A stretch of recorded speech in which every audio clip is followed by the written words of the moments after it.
Good evening traders. So రేపు market analysis ఈరోజు మనం మాట్లాడుకుందాం అండి.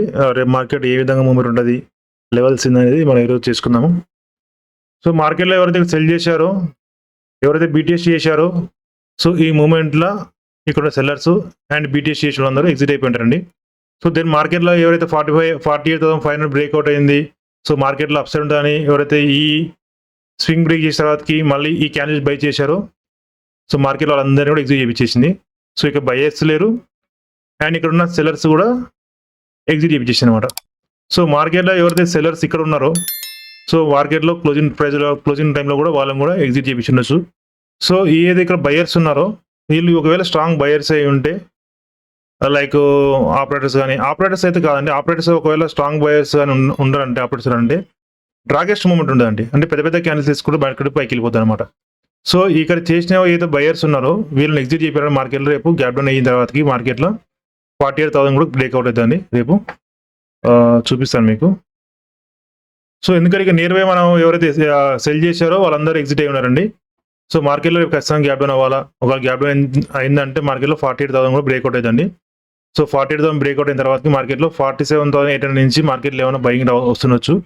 సో ఎందుకంటే ఇక్కడ ఎక్స్పెక్ట్ చేయకండి. సో మార్కెట్లో ఏమన్నా మనకు ఫ్లాట్ కానీ గ్యాప్ డౌన్ కానీ అయితే మార్కెట్లో సెల్లింగ్ ఉంటుందండి. లేదు ఖచ్చితంగా మార్కెట్లో వీళ్ళు ఆపరేటర్స్ లేదంటే బిగ్ ప్లేయర్స్ అయి ఉంటే మాత్రం ఖచ్చితంగా మార్కెట్ గ్యాప్ అప్ అయితేనే మార్కెట్ ఫర్దర్గా అప్ సైడ్ మూవ్మెంట్ ఉంటుందండి. లేదంటే మార్కెట్ ఫ్లాట్ కానీ స్మాల్ గ్యాప్ డౌన్ అయిందంటే మార్కెట్లో మళ్ళీ సెల్లింగ్ ఉంటుంది. సో రేపు మన లెవెల్ వచ్చేసి మార్కెట్లో 48,160 సపోర్ట్ లెవెల్ 1, సెకండ్ వచ్చేసి 48,000, థర్డ్ వచ్చేసి 48,820 అండి. అండ్ డిస్టెన్స్ వచ్చేసి 48,680. ఇంతకంటే ఎక్కువ మార్కెట్ వెళ్ళదు. డ్రాగెస్ట్ గ్యాప్ అప్ అయితేనే మార్కెట్లో ఏమన్నా 48,700 బ్రేక్ అయ్యే ఛాన్స్ ఉంటుంది.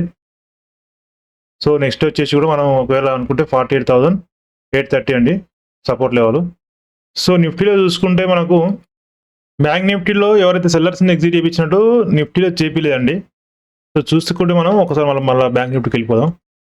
సో బ్యాంక్ నిఫ్టీలో చూసుకుంటే మనం ఇక్కడ సెల్లర్స్ని ఎగ్జిట్ చేయించేసి మార్కెట్, సో నిఫ్టీలో చేయించలేదు అనమాట.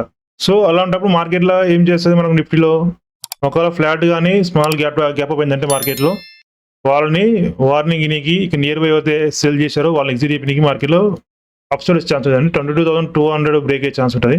సో మార్కెట్ ఇక్కడి నుంచి ఫాల్ అయి ఉండొచ్చు, లేదు స్ట్రాంగ్ బయర్స్ ఉంటే మార్కెట్ ఇక్కడి నుంచి అప్సైడ్ ఉండొచ్చు. ఎప్పుడైనా మార్కెట్లో ఒక డైరెక్షన్ కిందికి వెళ్ళాలంటే ఇక్కడ మనకు బయర్స్ ఎస్ఎల్స్ అవైలబుల్ ఉంటే మార్కెట్లో కంటిన్యూగా ఫాస్ట్గా వెళ్ళిపోతుంది. ఎప్పుడైతే మార్కెట్ అప్ సైడ్ వెళ్ళాలంటే మార్కెట్లో సెల్ సైడ్ ఎస్ఎల్స్ ఉంటే మార్కెట్లో మనకి ఏ ఆలోచించుకుంటూ వెళ్తాయి అనమాట. ఒకవేళ ఎప్పుడైనా మార్కెట్లో కింద ఎస్ఎల్స్ అవైలబుల్ లేవు అంటే ఇంటర్డే గురించి చెప్తున్నానండి, ఎస్ఎల్స్ అవైలబుల్ లేవు అంటే మార్కెట్లో ఎస్ఎల్స్ క్రియేట్ చేసుకుంటూ, అంటే ఫస్ట్ ఇక్కడ బై చేసే తర్వాతకి మార్కెట్లో బయింగ్ వెళ్తుంది. సో ఇక్కడ బై చేసే తర్వాతకి మార్కెట్లో బయింగ్ వెళ్తుంది అంటారు చూసారా, ఏదో బై చేశారో అప్పుడు మార్కెట్లో ఫాల్ ఉంటుంది. లైక్ నిన్న మనకు బ్యాంక్ నిఫ్టీలో జరిగినట్టు కనుక ఏది మనకు బ్యాంక్ నిఫ్టీలో జరిగిందో అలా అన్నమాట. చూసారా మార్కెట్లో ఏమైంది, మనకు కంటిన్యూ వెళ్ళడానికి ఎస్ఎల్స్ లేవు బయర్స్కి. సో మార్కెట్లో ఏం చేసింది, 48,200 నుంచి బయింగ్ చేయించేసింది.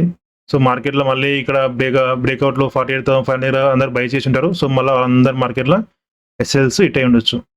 సో మళ్ళీ మార్కెట్ ఏమైంది, అరే పడిపోతుంది, 48,200 బ్రేక్ అయింది, ఈ స్వింగ్ బ్రేక్ అయిందని ఎవరు సెల్ చేసి ఉన్నారో సో వాళ్ళందరి మళ్ళీ ఎస్ఎల్స్ హిట్ అయింది అనమాట. అంటే ఎప్పుడైతే మార్కెట్లో ఎస్ఎల్స్ అవైలబుల్ లేకుండా మార్కెట్లో ఆ రోజు ఎస్ఎల్స్ క్రియేట్ చేసుకుంటూ మార్కెట్ కిందికి వెళ్తాయి అనమాట.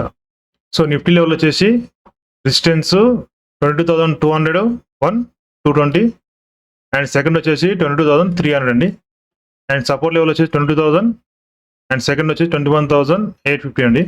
సో మనం సెన్సెక్స్ చూసుకుంటే సెన్సెక్స్ కూడా సేమ్ అండి, ఆల్మోస్ట్ మన నిఫ్టీ లాగా బిహేవియర్ చేస్తుంది. సో మార్కెట్లో ఇక్కడ ఎవరైతే సెల్లర్స్ ఉన్నారో వాళ్ళని ఎగ్జిట్ అయిపోయినా మార్కెట్లో రేపు గ్యాప్ అప్ అయిన తర్వాతకి మార్కెట్లో 73,500 బ్రేక్అవుట్ అయ్యే ఛాన్స్ ఉంటుంది. మన ఫ్రైడే రోజు లో బ్రేక్ అయిందంటే మార్కెట్లో 73,000 బ్రేక్అవుట్ అవుతుంది డౌన్ సైడ్. మన నెక్స్ట్ వచ్చేసి 72,650 అండ్ నెక్స్ట్ వచ్చేసి 72,300 అండి. సో మార్కెట్ కదా ఎక్స్పెక్ట్ చేయకండి. సో మార్కెట్లో ఏదో కంటిన్యూ సెల్లింగ్ జరిగిందో మళ్ళీ మార్కెట్ రివర్స్ అయ్యే ఛాన్స్ ఉంటుంది. లేదంటే మార్కెట్లో గ్యాప్ అప్ అయిందంటే ఇక నియర్ బై ఎవరైతే మనకు సెల్లర్స్ ఉన్నారో వాళ్ళని ఎస్ఎల్ చేయడానికి మార్కెట్లో అప్ సైడ్ ఛాన్స్ ఉంది. 73,450 ఫస్ట్ డిస్టెన్స్, నెక్స్ట్ వచ్చేసి 70,700. థ్యాంక్ యూ అండి, థ్యాంక్ యూ వెరీ మచ్. నా అనాలిసిస్ మీకు నచ్చినట్లయితే లైక్, షేర్, సబ్స్క్రైబ్ అండి. ఓకే అండి, బాయ్, గుడ్ నైట్.